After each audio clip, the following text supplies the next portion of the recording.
There once was a man named Gold Roger who was king of the pirates. He had fame, power, and wealth beyond your wildest dreams. Before they hung him from the gallows, these were the final words he said. Our perspective is yours for the taking, but you'll have to join us first. We left everything we debated at the Yonko table. Ever since, pirates from all over the world set sail for the Grand Line, searching for the Yonko table, the table that will make their dreams come true. Yo, folks, welcome to the latest and the greatest from the Yonko table. That is the voice of Grandmaster Hoop coming at you from, I don't know, the dormitories of the Nevermore School for Outcast. Because today, yes, we're talking about the hit new Netflix series, Wednesday. Yes, and that is Wednesday, referring to Wednesday Addams of the hit cult classic, The Addams Family. I don't even know what to call it. It's The Addams Family. If you don't know The Addams Family, you don't know The Addams Family. But yes, we're here to talk about the new hit series that takes a deeper look at one of the Addams family's mainstays, Wednesday, the daughter. I'm going solo today. It's just me, Grandmaster Hoop. Dr. J. Saturnia, unfortunately, is not a fan of the Addams Family, so I'm going it alone. No Supernovas will be joining me tonight. That's okay, because they're missing out, I guess. That's okay. Either way, I'm gonna go ahead and we're gonna deep dive this thing. Not too deep. I mean, it's Wednesday. Listen, folks, I got to be honest with you. I, too, am not big on the Addams Family. I know there's about 3 films that came out in the 90s. I know 2 of them were, relatively cult classics as far as everybody refers to those films as their go-to Addams Family. I know there's recently 2 animated films that came out not too long ago, and those have been, piquing interest of children, but I, for one, cannot ever say I am an Addams Family stan. Maybe I don't get it. I don't know. I always like the snap, the dun-dun-dun-dun. I mean, I always enjoyed that. I think we did that in course one time, but yeah, no, I can't say I'm on this train. Watching this series or going into this series, I can't say I was even excited. I saw it was there. I did not really read any early reviews or anything like that. I just said, you know what? Let's try something new. Let's be outside the box. Let's be a little unorthodox. And dare I say, I was remotely satisfied that I tuned in. I can definitely say I walked away somewhat satisfied from what was given to me here from Wednesday. I guess we'll call it Wednesday, the series. But yeah, there's some good stuff to talk about. I mean, overall, I think the show has an aesthetic that will appeal to people. No doubt. I don't know why it appeals to people. I mean, I did find it funny at points, but I don't know. There's a growing and there's a fandom that's been here for a long time here for Wednesday, and kudos to them. They got a show now focusing solely on her. But something that I think you can rely on here is that the creative team involved they got some creds to their name. And I think that's worth noting. That's worth pointing out. We have Alfred Gall and Miles Miller. For those who do not know those names, those guys, I mean, they made up a good part of my childhood. I imagine some of y'all's too. I mean, for me, their biggest credits, they're the head writers of Wednesday. They're mostly known for, a really fantastic, probably one of the greatest movies of all time, if not the greatest movie of all time, Spider-Man 2. They were the writers on Spider-Man 2, directed by Sam Raimi. So that's a huge credit right there. I'll say what else they got under their belt that's worth mentioning. But Spider-Man 2 right there, that should be enough for people to be like, oh, these guys are the creative team behind Wednesday. That might be something worth tuning into. Smallville is their other big claim to fame. The WB38 Smallville, or whatever you knew the WB as. They were the developers and I believe the head writers on Smallville. And many people love Smallville and everything it entails. The young story of Clark Kent growing up in Smallville and becoming Superman. These guys are heading Wednesday. I did not know that going in when I saw their name in the opening title. I was like, wow, those are some strong names. Tim Burton. Everybody's favorite Tim Burton. I know we previously on the Yonko table talked about Tim Burton when we were talking about Wendell and Wild, kind of doing a brief little history as far as kind of, stop motion animation goes. Tim Burton was big and, had a hand in Nightmare Before Christmas.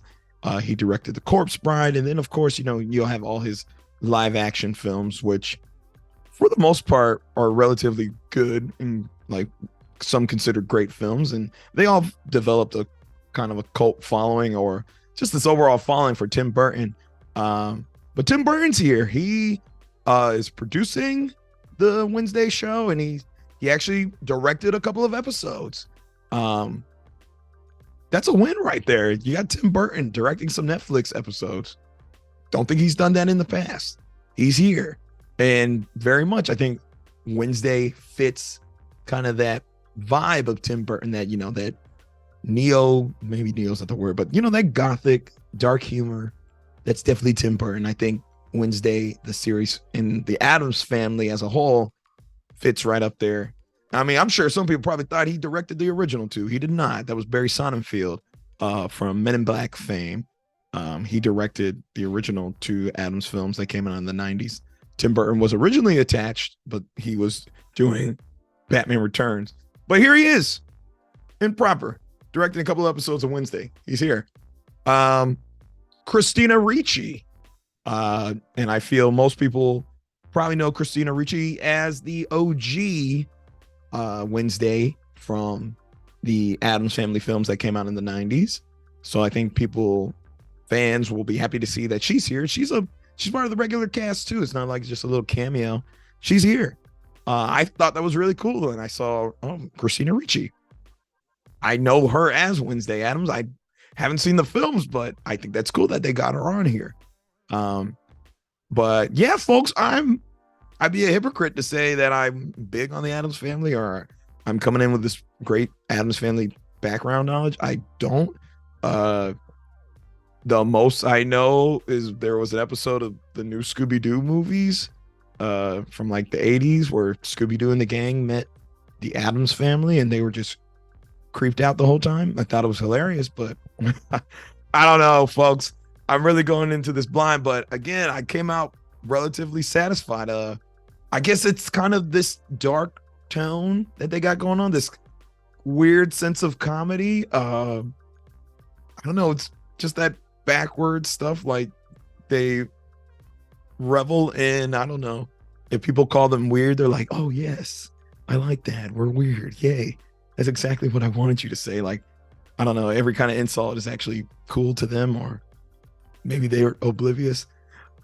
I don't know. I'm telling you, as a fan, as somebody who does not do Addams Family, I get the humor. It is funny. I don't necessarily understand why it's so funny, but satirical in nature as far as people just being okay with their weirdness and people being weirded out that people are okay with their weirdness, I guess is comedy. And it does work here.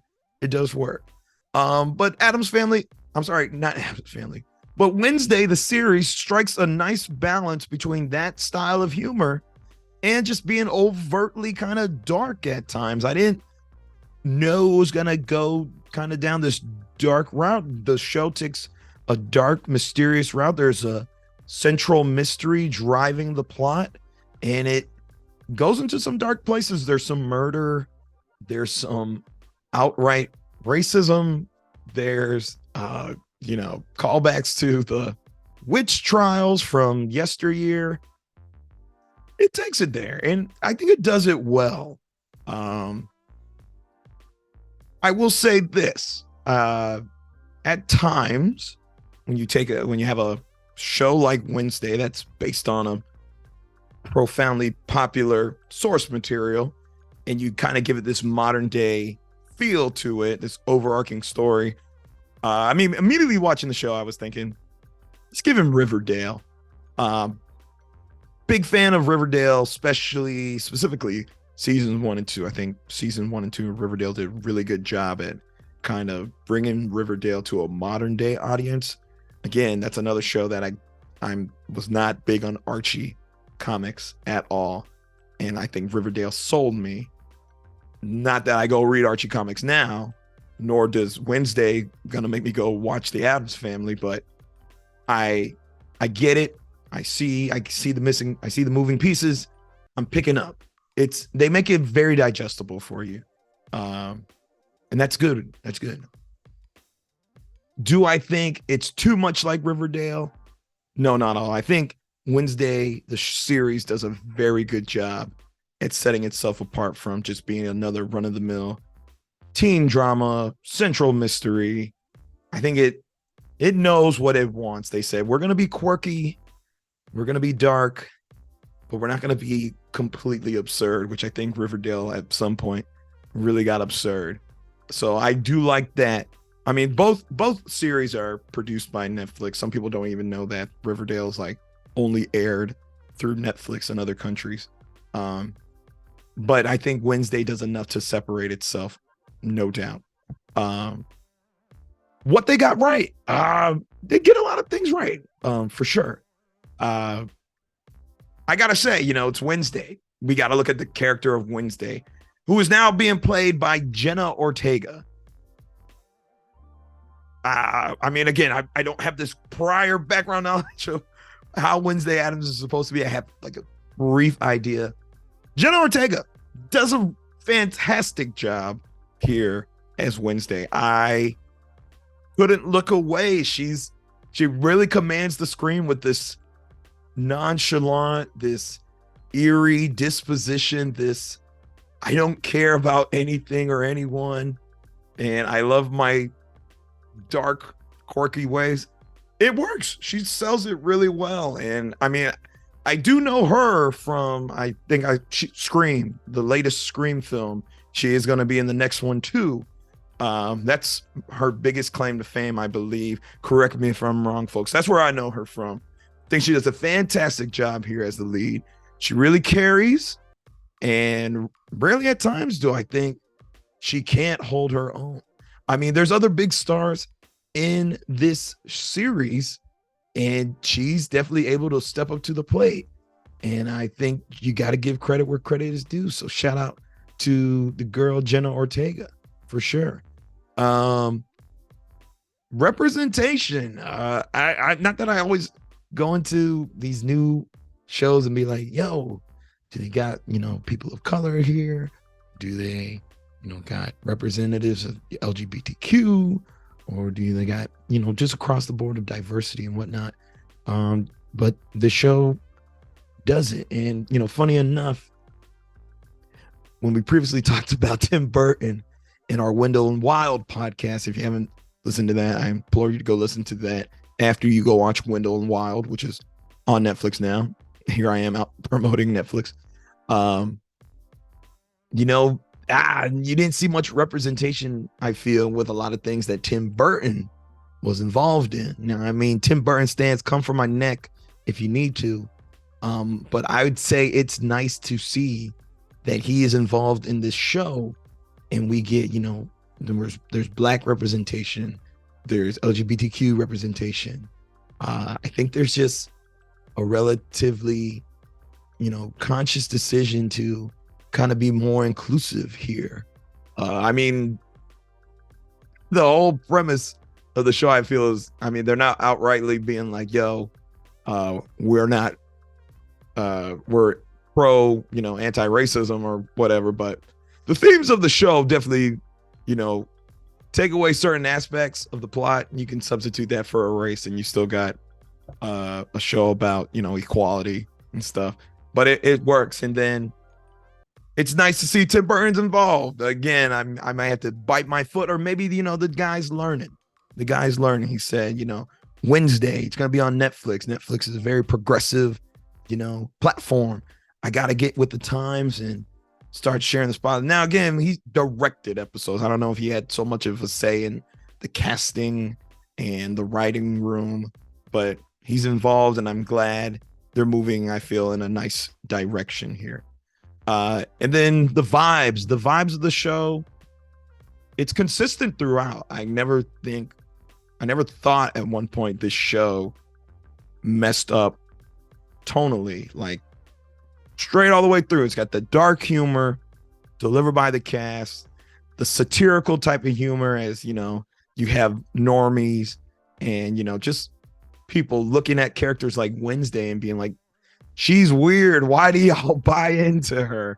What's going on? So for someone like me, I'm like, thank you for having that type of character, because I'm out here being like, she is weird. And that's what's great about it.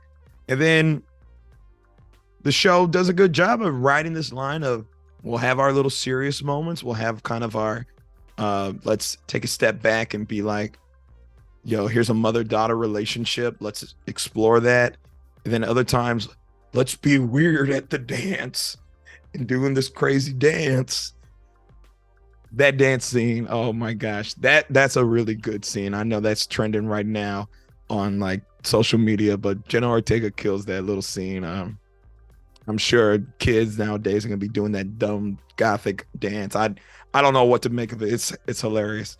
But they do a good job. They do a good job. There's horror elements too. The mystery is always relatively, you know, compelling and interesting to watch. They do a good job. So yeah, Wednesday. I mean, I'll just, you know, briefly talk about the plot a little bit. Again, going in, didn't know what to expect. I really didn't. You know, y'all let me know if Addams Family was always this dark. The plot is relatively, you know, fairly simple. Wednesday, very defensive of her brother, you know, good sister, good older sister, despite the fact she tortures him. No one else is allowed to torture him. She fills a high school pool with piranhas, and to get revenge against her brother's bullies, her brother Pugsley, Addams Family fans. I did my research. Fills the pool with piranhas. The piranhas end up biting off the testicle of a boy.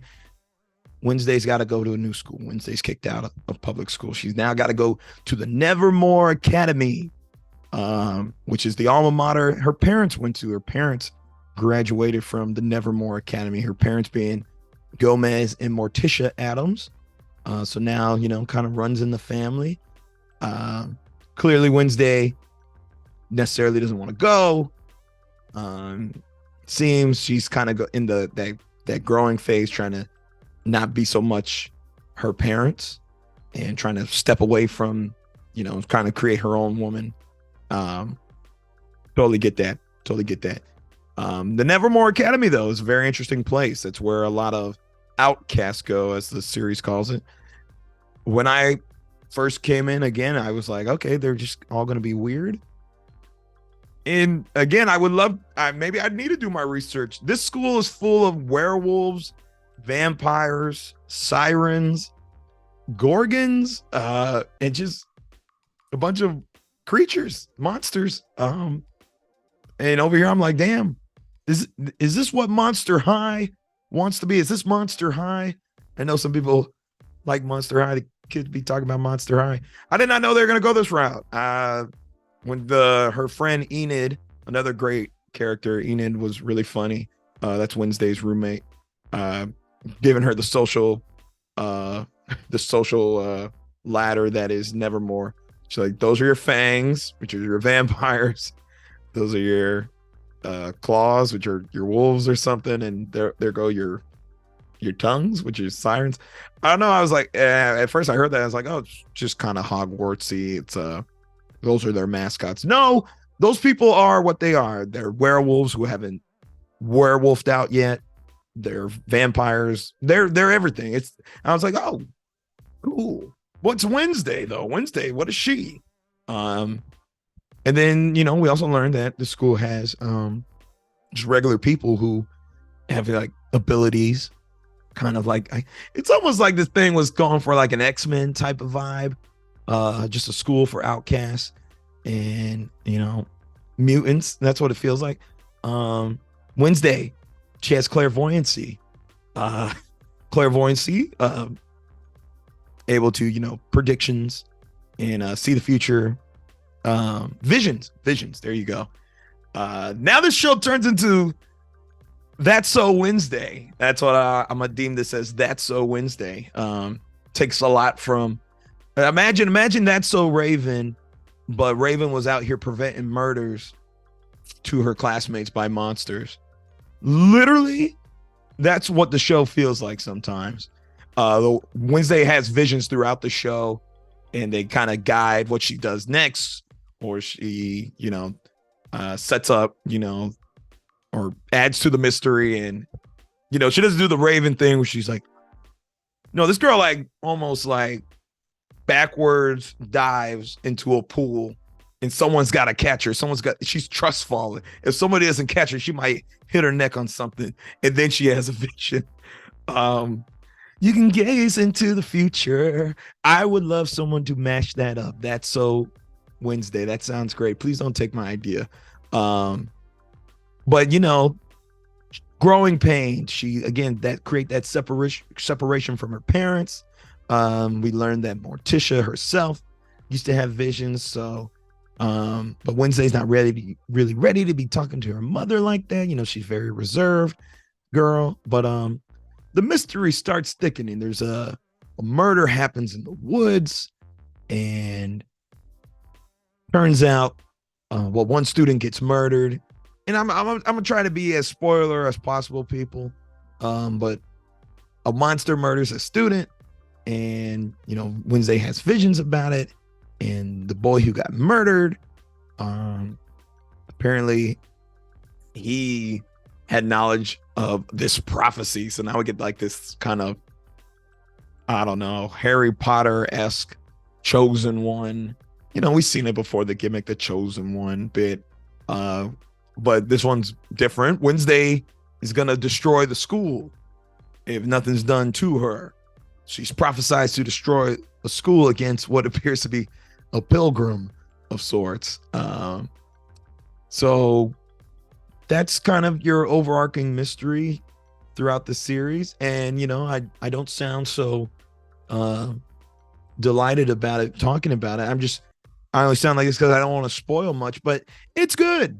It's good. I think they really do a great job at, giving different elements and showcasing it in various ways. For example, we get to see the powers of the other students, and we get to see them help, reveal clues and reveal parts of the mystery.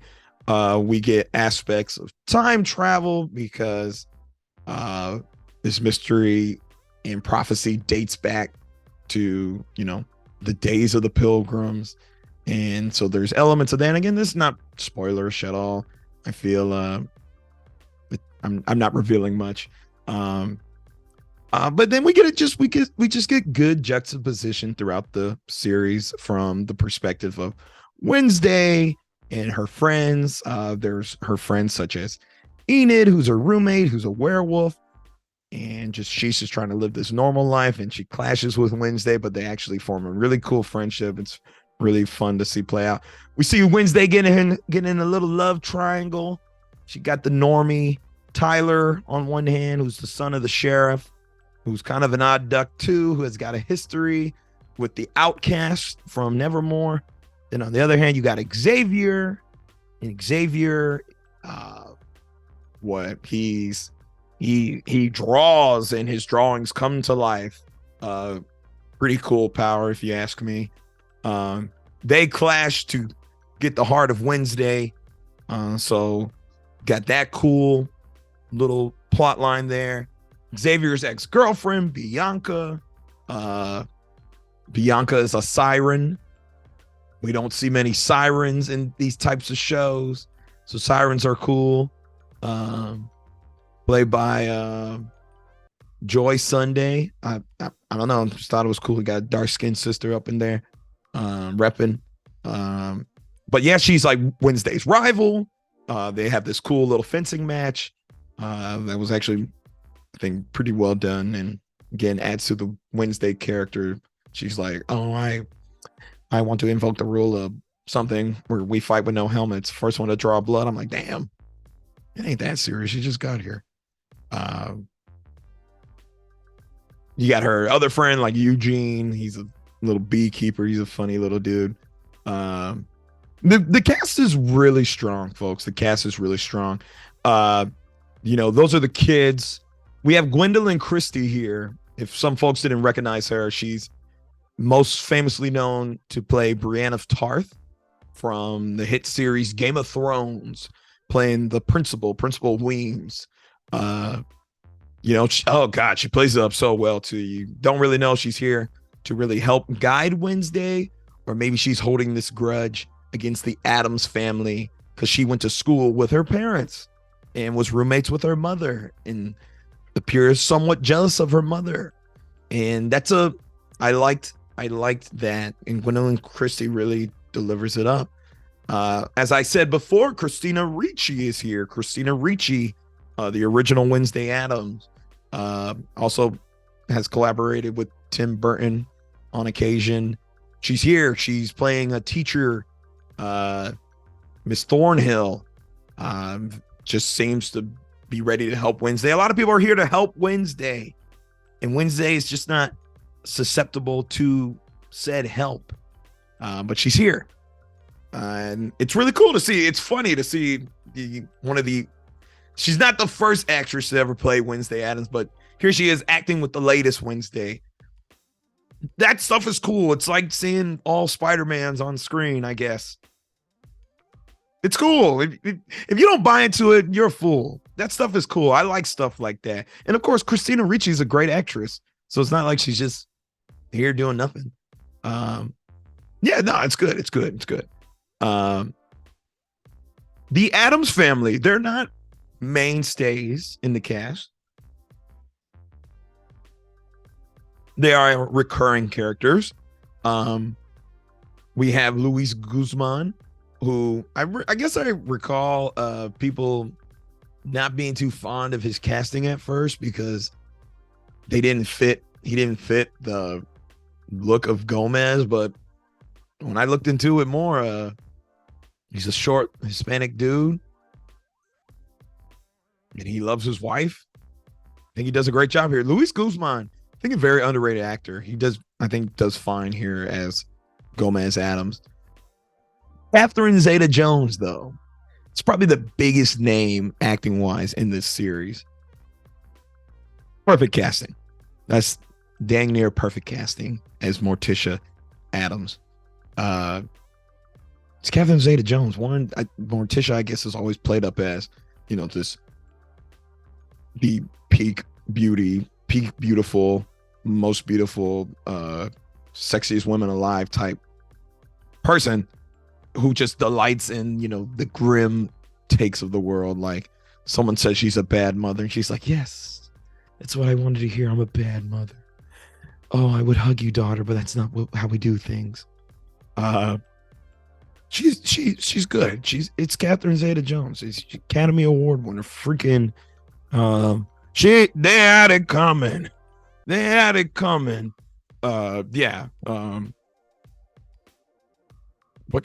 more do I need to say? It's Catherine Zeta-Jones.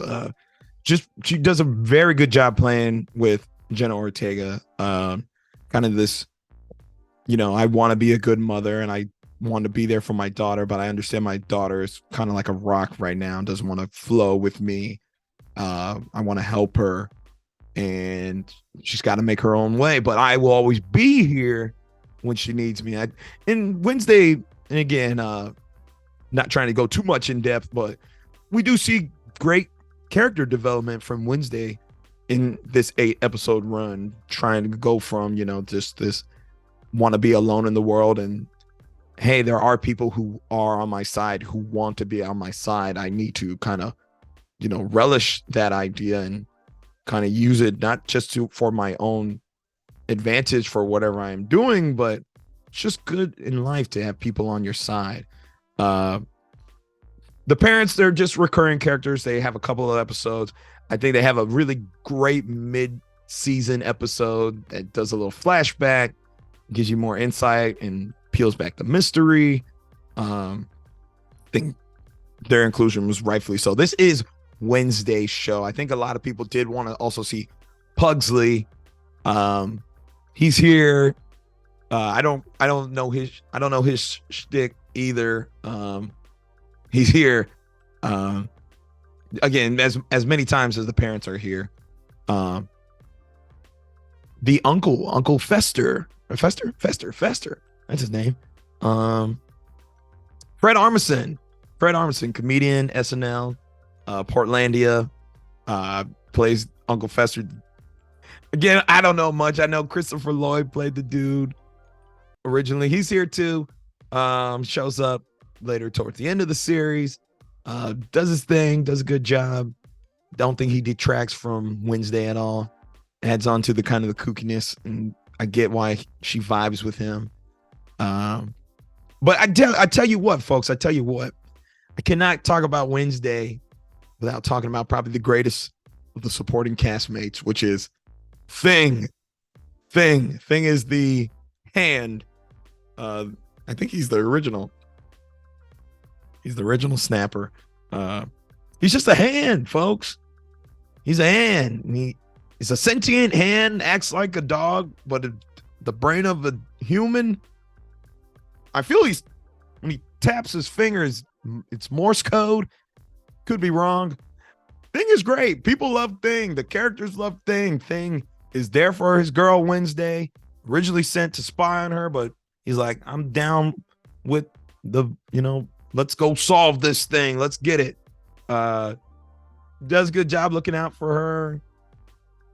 It's good. It's good stuff. Who would have thought a nonverbal hand would be one of the more compelling characters, and dare I say, almost move me to tears through one scene. Folks know what scene I'm talking about. It's who would have thought? But goodness gracious, the cast just does a really good job. I know I'm missing a couple of names and a couple of characters, but they're overall enjoyable. And again, it's not your run-of-the-mill little teen drama. Do they have facets of them teen dramas? Yes, like I said, there's the love triangle, there's some rivalry and the jealousy going on, but Wednesday, it's got its own vibe. It's got, again, that dark humor, that weird satirical humor. It works. And again, I don't think it overstayed its welcome. The series only runs for 8 episodes, no more than 40 to 50 minutes. And then I think the ending, to be honest, all right, let me put a spoiler up right now. If you have not finished the series, I'm going spoiler territory. So the ending, it's here we go. Yeah, that's it. Here we go. The finale. The classic bait and switch. Wednesday thought she nailed it when she said her therapist was the one who released the Hyde monster. Yes, I'm going full spoilers now, people.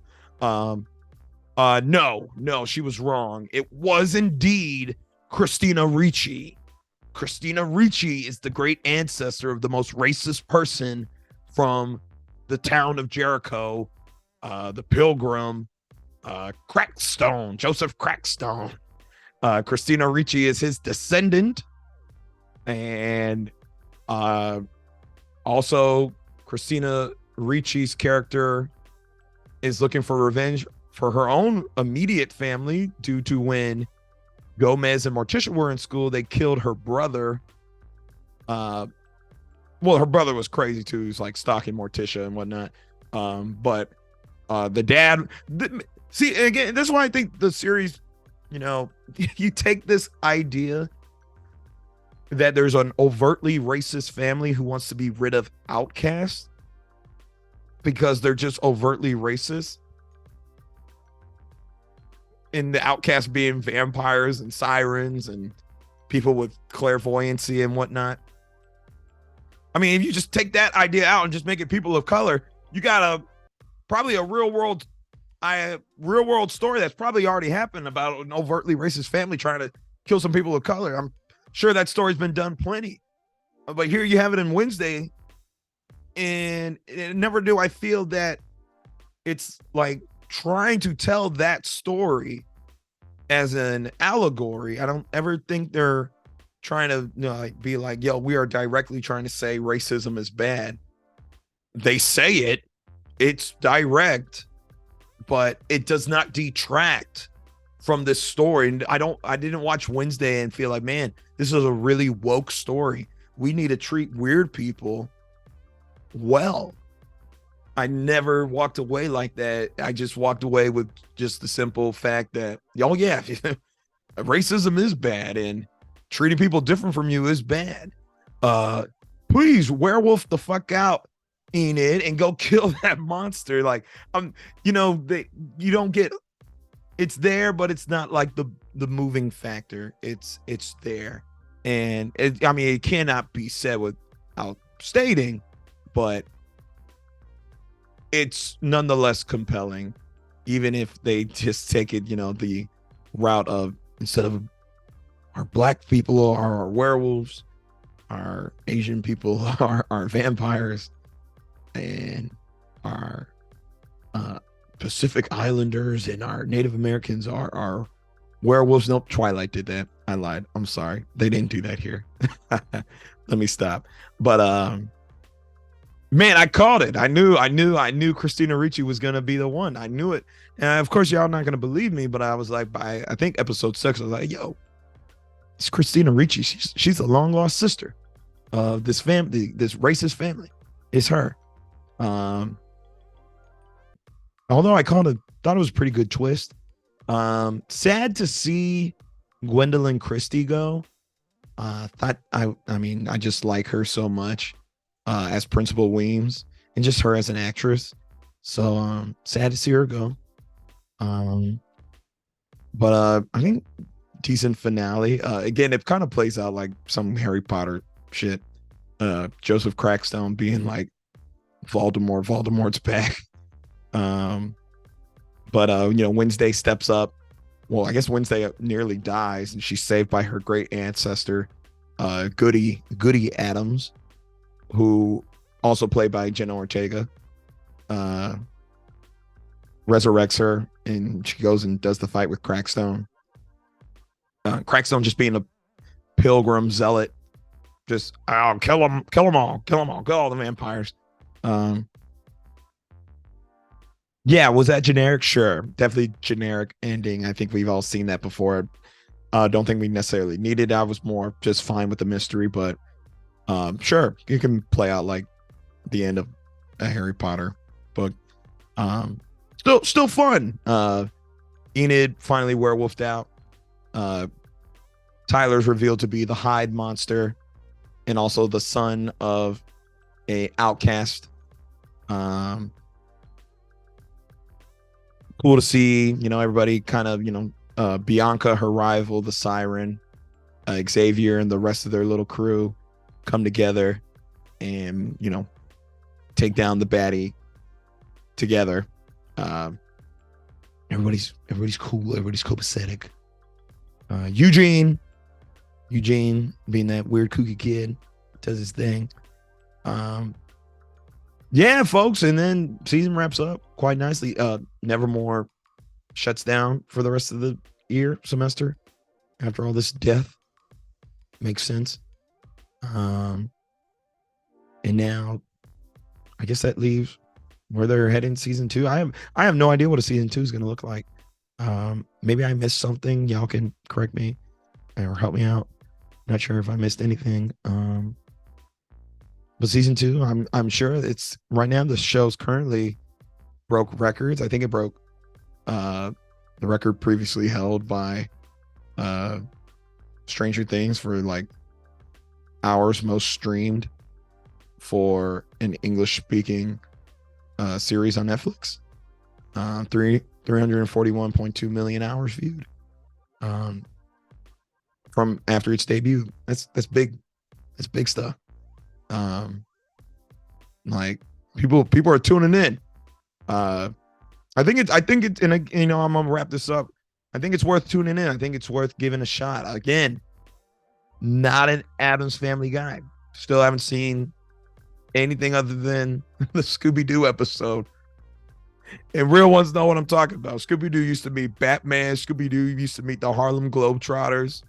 And he met the Addams Family. I mean, shoot, they got a new Scooby-Doo thing where now Scooby-Doo meets Kenan Thompson. Like, what the fuck is going on? Why is Scooby-Doo having a mystery solved with Kenan? There's one with Whoopi Goldberg. What is this? What is this? There's one with Steve Urkel. Steve Urkel's like 30 years too late. Why are they? I'm going off on a tangent. Wednesday. Great show. Like an 8.5 out of 10. I'm not saying it's like God's gift to earth. I think it's a fresh, something fresh, at least for someone like me who really watches superhero anime and your occasional drama. I think Wednesday is a pretty fresh show. I think the cast is great. I think the kookiness of this dark humor and satirical humor is great. The gothic vibe element is cool.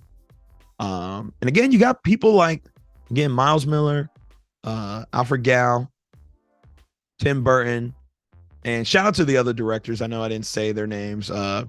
James Marshall, Ganja Montero. They do a good job. I think it's a fun show to watch. It's the easy show to watch too. And honestly, I guess I imagine them just going up from here. Jenna Ortega, I'm sure she's gonna get roll after this.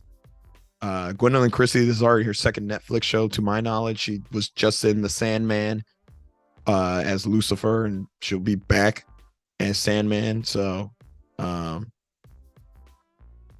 8.5 out of 10. I recommend just check out the show if you haven't already. I don't think you'll be disappointed. And then for the people who are actually Addams Family fans, you'll really enjoy it. Goodness, I wish some supernovas were here to either agree or disagree with me, but it's all right, yo. We ran a solo dolo. But that's it from us here at the Yonko table. I think I covered everything. I really do. I'm gonna be really upset if I missed anything. I mentioned that dance, right? That the stupid little dance. But that's it here from us at the Yonko table. Again, keep it short and quick. Goodness, if you're not already listening to us on all your major podcast stations, please subscribe and do so. We got episodes coming out. Who knows what we're going to be talking about next. Please make sure you follow us on all social media for all your updates and some fun stuff. Facebook, Instagram, Twitter, and then we got things popping on TikTok. Trying to get 10K by 2023. Please help us out. And then, of course, if you ever want to be part of the discourse you hear on our show, click the link below. Join our Patreon. We'll get you in our Discord where we're talking and arguing, debating every single day. Would love to hear from you. But that's it from me, folks. Grandmaster Hoop. What I gotta say to close this thing off. Wednesday. Don't wait till Wednesday to watch Wednesday. Yes. Signing off, so y'all take care. Dun-dun-dun-dun.